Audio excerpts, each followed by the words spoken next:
Train spotting, a strange choice of slide to start a presentation.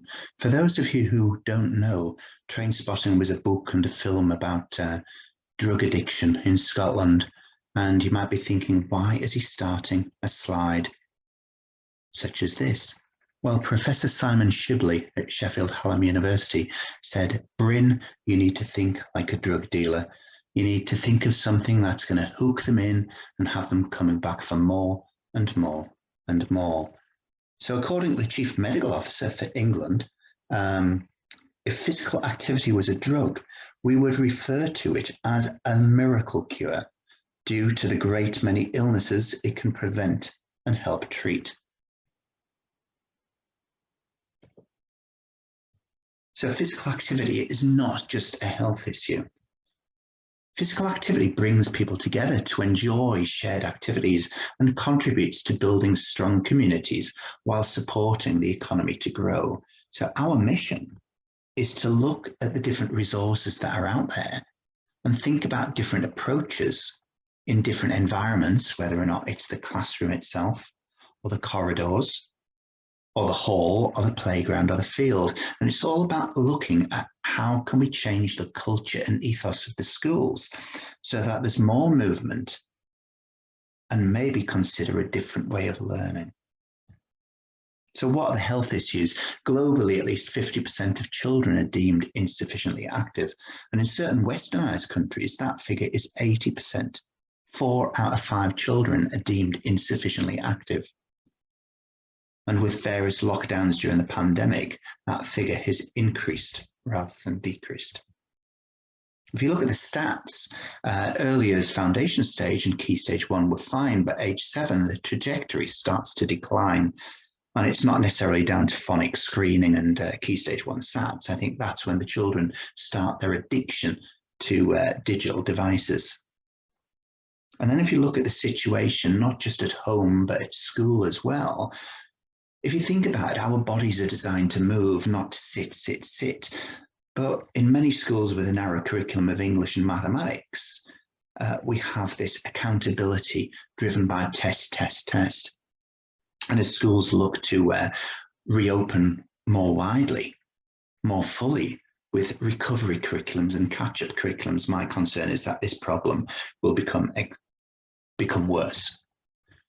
And we all know about the wide-ranging benefits of physical activity, whether or not it's about maintenance of a healthy weight or improvement in health and fitness, or strengthening your muscles and bones, or even improvements in sleep patterns. But the researchers are proving now that if you're physically active and physically fit, you're more able to absorb and retain information, which ultimately will help in terms of academic performance in schools. So the first round of evidence that we gathered was all down to smiles and anecdotes. So with physically active learning, you don't get a chance to get bored, you don't zone out. Or was that an English lesson? Really? I thought it was a PE lesson. Or Cian from Keighley, bless him. That game was awesome. It takes a lot to get me to do maths. And we're talking about transforming attitudes, transforming the attitudes of children such as Cian and this boy, Ethan. I used to think I was rubbish at maths, but now I know I'm not. And we're talking about transforming attitudes of teachers as well, and school leaders too.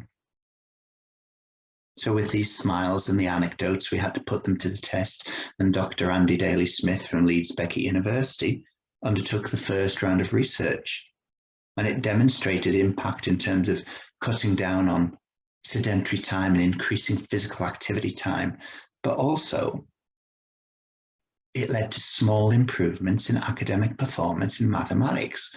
Now, small improvements over time become substantial.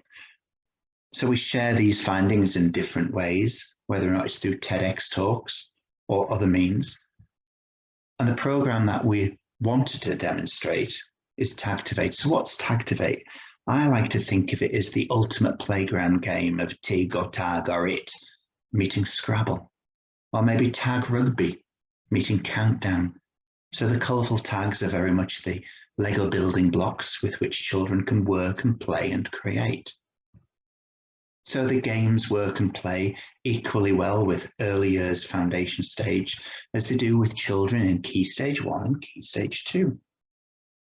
We know that it works and it plays with mathematics. We also know that it works and it plays with English.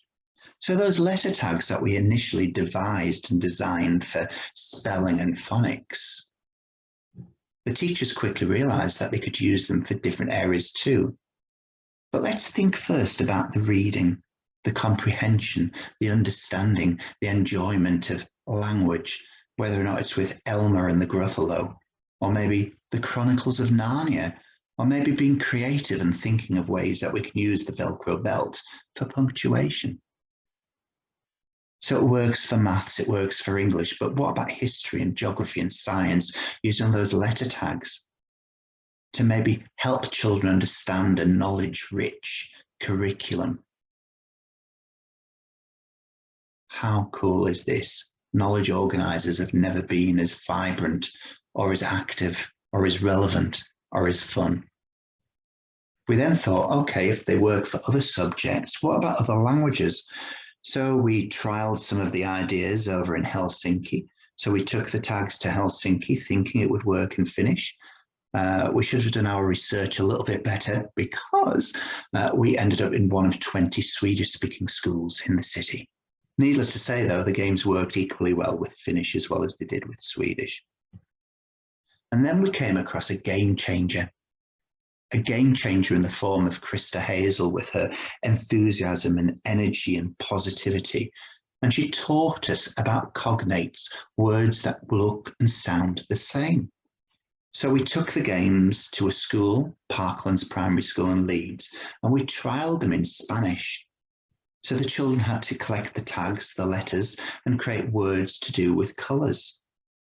And then we formulated those playful ideas into a lesson plan for the teachers. And on the flip side of that was the activity card for the children. And the games became quite bizarre in terms of like mixing and mashing and merging the colours to make new letters and ultimately to create rainbows. And if you think about it, the children are the ultimate creatives of any school. So we've got some children here from Haringey, from Lordship Lane in Haringey, and they create this gorgeous game using paper plates and the numbers, a game called Tomato Ketchup and Mustard. Why? Because we've got the plates and the colours of the yellow and the red for the mustard.